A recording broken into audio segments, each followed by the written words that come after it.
નમસ્કાર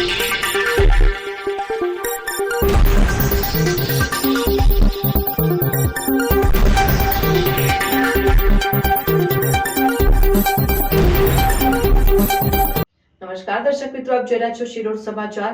ઝઘડિયા તાલુકાના ઇન્દોર પાસેથી ભરૂચ ભૂસ્તર શાસ્ત્રીની ટીમે આકસ્મિક ચેકિંગ દરમિયાન ગેરકાયદે સાતી રેતી ખનીજનું ખનન ઝડપી અંદાજિત 80 લાખના મુદ્દામાલ જપ્ત કરી મોટી કાર્યવાહી કરવામાં આવી છે।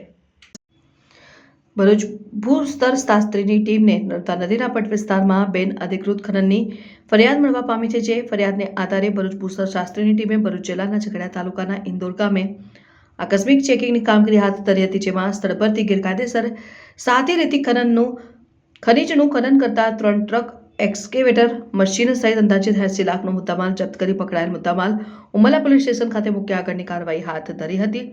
અત્રે ઉલ્લેખનીય છે કે ભરૂચ ભૂસ્તર શાસ્ત્રીની ટીમ દ્વારા ગેરકાયદે સાતી રેતીનું ખનન કરતા ખનીજ માફિયાઓ સામે કાર્યવાહી કરાતા ખનીજ માફિયાઓમાં ફફડાટ વ્યાપી જવા પામ્યો છે।